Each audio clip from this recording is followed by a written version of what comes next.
Hello everyone and welcome back. My name is Mr. Cobalt, and in this video we're going to be going over a problem in which you're given some initial concentrations of some ions, and then you want to find what the concentrations are at equilibrium. So let's get into this. Okay, so in this problem we have a solution is being prepared or is prepared having the following concentrations. So we have iron 3 plus, which has the same concentration as mercury 1 ion, and those are both equal to 0.5000 molar. And then we have, where's the other one? We have iron 2 ion concentration, which is equal to the mercury 2 ion concentration, and those are both equal to 0.03000 molar. And then so if you have all of these ions together in a container, the following reaction occurs among the ions at a certain temperature. So we have 2 Fe3 plus aqueous reacts with your mercury 1 ion aqueous in equilibrium with 2 iron 2 plus aqueous, and then you have your 2 mercury 2 ions, and the Kc value, the equilibrium constant here is 9.14 times 10 to the negative 8. So I want you to recognize that this is a very, very small equilibrium constant, which means that the reactants are highly favored. So you're at equilibrium, you're going to have a lot of reactants and very little product. So now the question is what will be the ion concentrations when equilibrium is established? So the first thing we would need to do is notice that we're given concentrations of all of these species. None of these are zero to begin with, so we can't just look at it and say, oh, it's obviously going to go left or right or towards products or towards reactants, because every ion has a concentration. None of them are zero. If it was zero, then obviously it would go in the direction to fill in the gap of zero, but in this case we're going to have to use our reaction quotient Q and then compare that to K to see which direction it's going to go. So let's go ahead and write out our Q expression, right? So Q, remember the only difference between your reaction quotient and the equilibrium constant is that the reaction quotient deals with non-equilibrium concentrations, where your reaction constant is for equilibrium concentrations alone, right? So, but the formula is the same for both, right? So Q is going to be equal to the concentration of products, right? So here we're going to have the concentration of Fe2 plus concentration raised to the power of 2, because we have a 2 coefficient, and then multiplied by the concentration of mercury 2 ion, so Hg2 plus, raised to the power of 2, again because you have that 2 coefficient, and then over the reactants. So we have 2 Fe3 plus, so Fe3 plus here squared, because we have the 2 coefficient, and then we're going to multiply that on the bottom with the mercury 1 concentration. So we have Hg2 2 plus. And so here is our expression for the equilibrium, for the reaction quotient. So now all we have to do is stick in the concentrations, the initial concentrations, and see what Q is.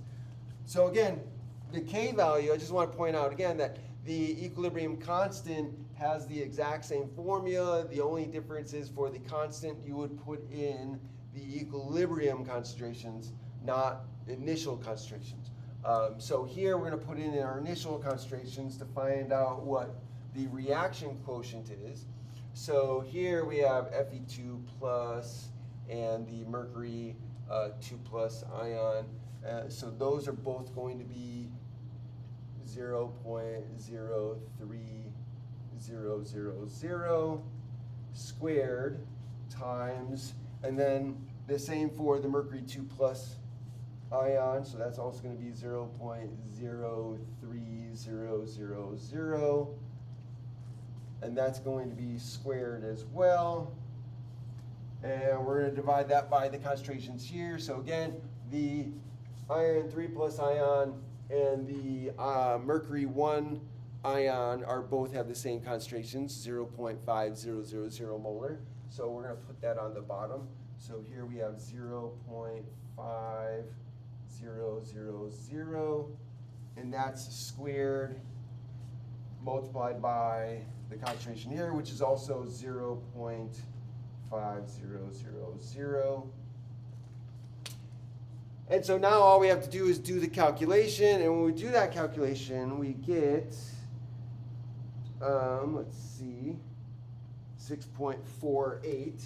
So here, Q is equal to 6.48 times 10 to the negative 6, I believe. And so if we compare Q here with our constant or equilibrium constant, you'll see that the constant is much smaller than that of Q, right? So this means that we have a larger number here indicates that we have more product than we should that at equilibrium. So at equilibrium, you're going to have less product. You get a smaller number. So more reactant, less product. So in order for Q to become K, this indicates that we have too much product, not enough reactant, so it's going to have to shift to make more reactant. It's got to use up product, make reactant. So it's going to shift this way. Now, the thing we need to remember is the K value here indicates that the reactants are highly favored already, right? So if it's shifting in the direction of the side that's favored by equilibrium, you can't do an ice table, right? Because X is going to be very large, right? So you can't, well, you could do an ice table, but it's not going to work out very well because X is going to be too large. You can't eliminate the X, the change.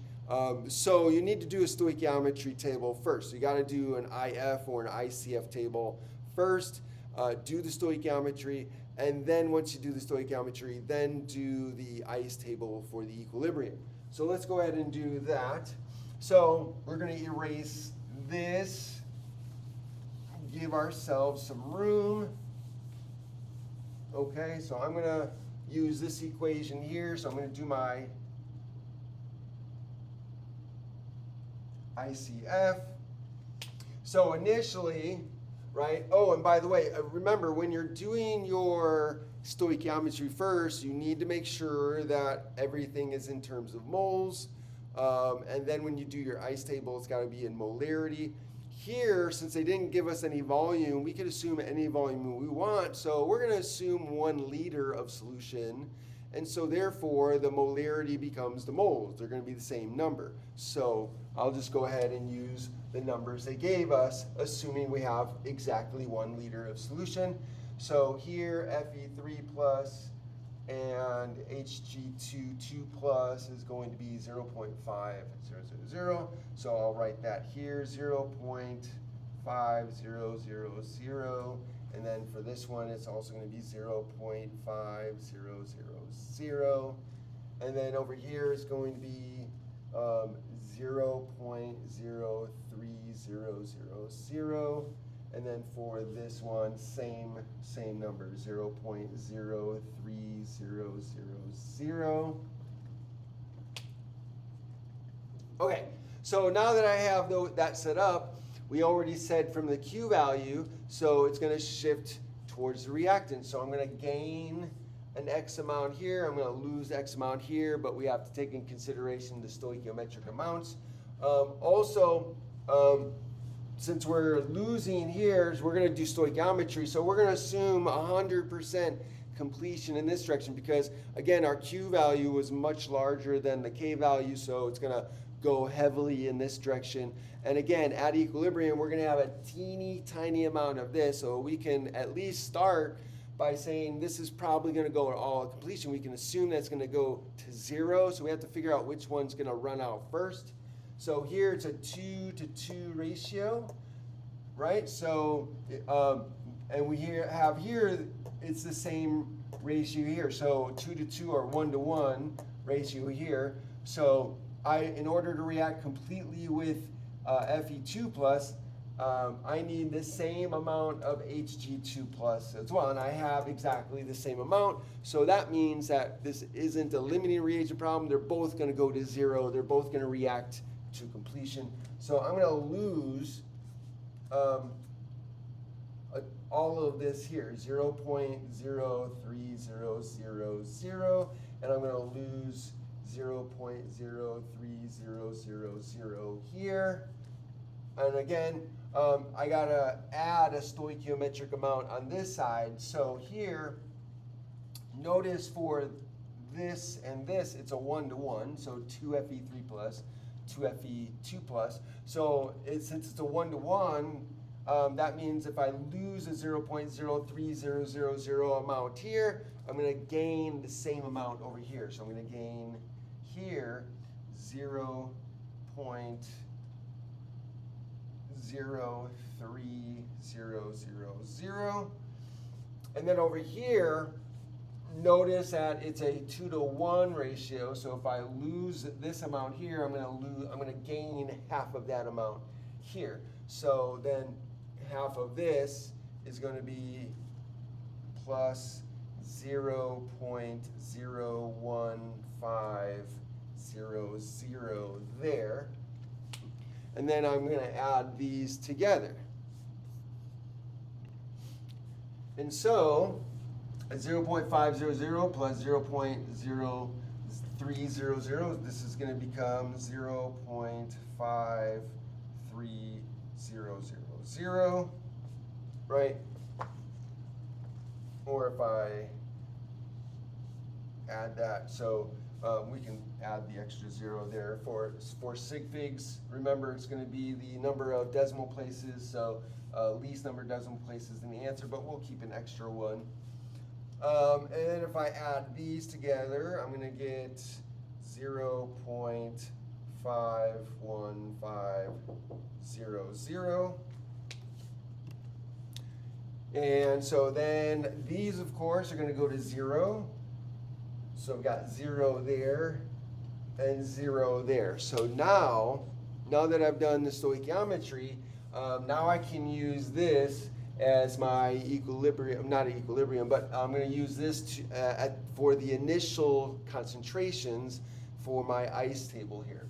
So now, again, I was dealing in moles here, assuming 1 liter, but again, because it's 1 liter of solution that I'm assuming, the moles and the molarity is the same. So remember, when you do your ice table, you got to make sure that the numbers you're using is molarity or concentration, not moles.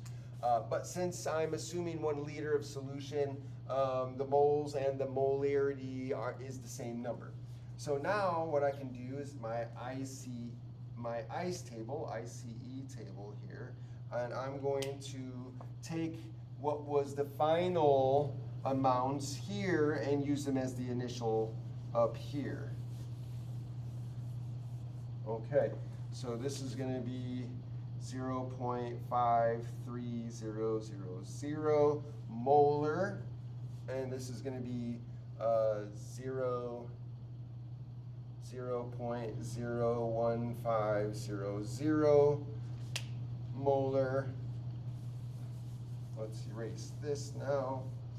And then these are going to be 0 on top. So this is going to be 0 for the iron 2 plus and 0 for my mercury 2 ion.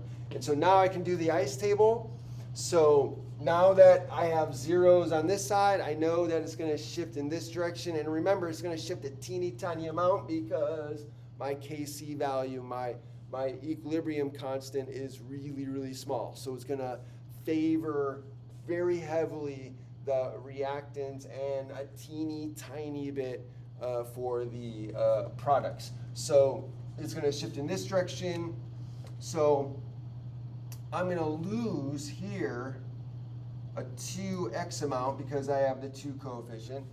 I'm going to lose here an x amount because it's a 1, so 2 to 1, 2 to 1.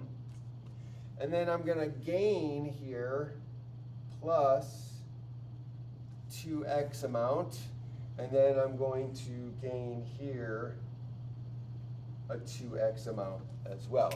And then when I add these together at the equilibrium, I'll have 0.53000 minus 2x, and here I'll have 0.01500 minus x, and then this will be 2x, this will be 2x for equilibrium. So now I have my equilibrium concentrations in terms of x. Now I can plug these into my equilibrium constant expression. And again, that expression is going to be the same as Q that I had before. So let me write this over here. So Kc is going to be equal to 9.14 times 10 to the negative 8, which is going to be equal to the concentration of Fe2 plus squared multiplied by the concentration of Hg2 plus squared over the concentration of Fe3 plus squared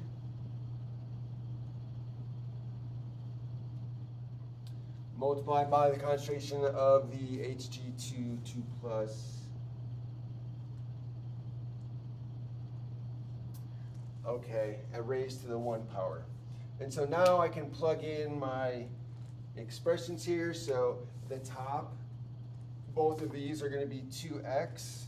So I've got 2x squared times 2x squared over, and then for the iron 3 plus, I'm going to put this in. So it's going to be 0.53000 squared multiplied by Hg2 2 plus, which is going to be this expression here. So it's going to be 0.01500 minus x. Okay, so now I have my expression in terms of x. Oops, I forgot the x here. My bad.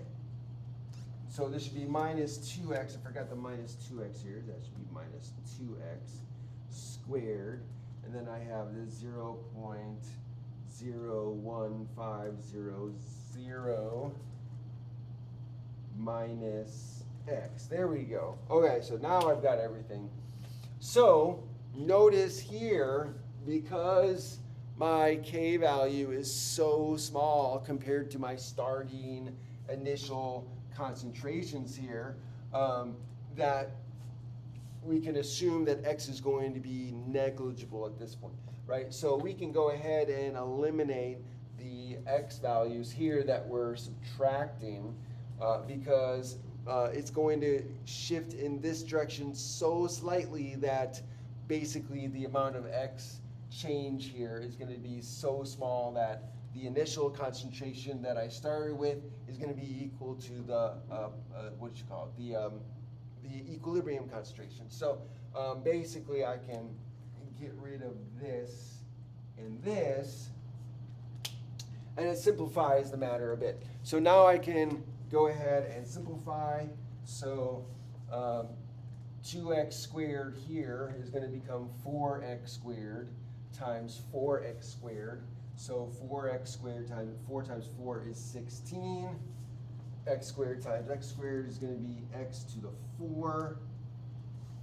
And then I'm going to multiply these together. So then this becomes 0.53000 multiplied by 0.01500. And so now this is going to be equal to this, and then I can solve for x. So let me go ahead and do that. And when you solve for x, you get x is equal to 5.3674 times 10 to the negative 3. So there's my x value. So now to find the equilibrium concentrations, I take this value of x and I plug it in and I subtract here and I multiply there. So now I'm going to do that. So let's go ahead and erase this.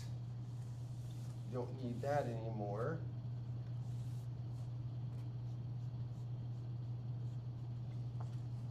And so now the concentration of Fe3 plus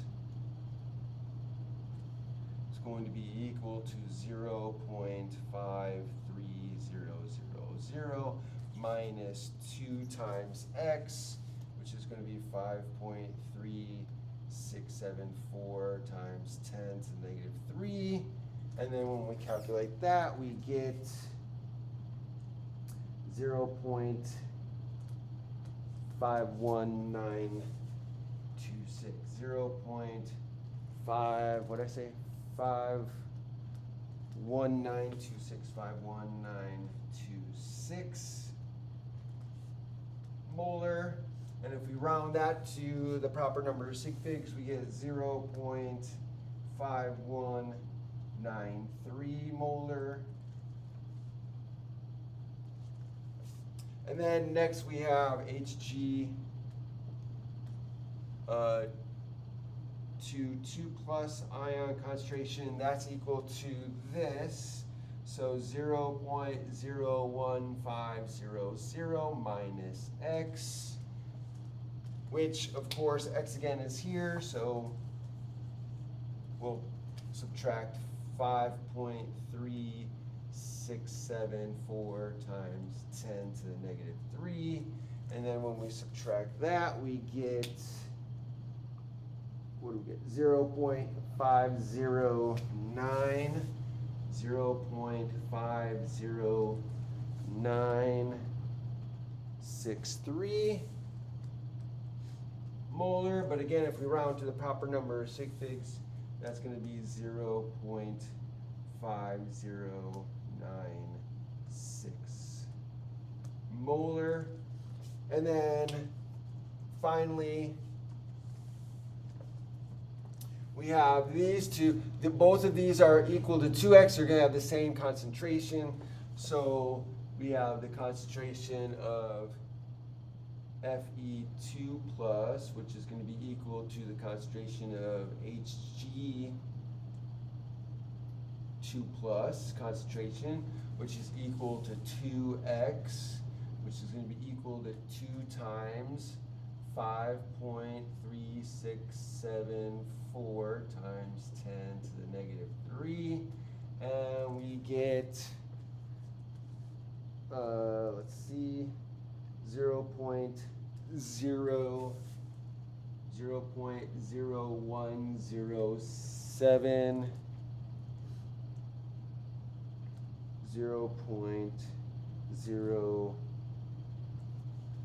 0.10734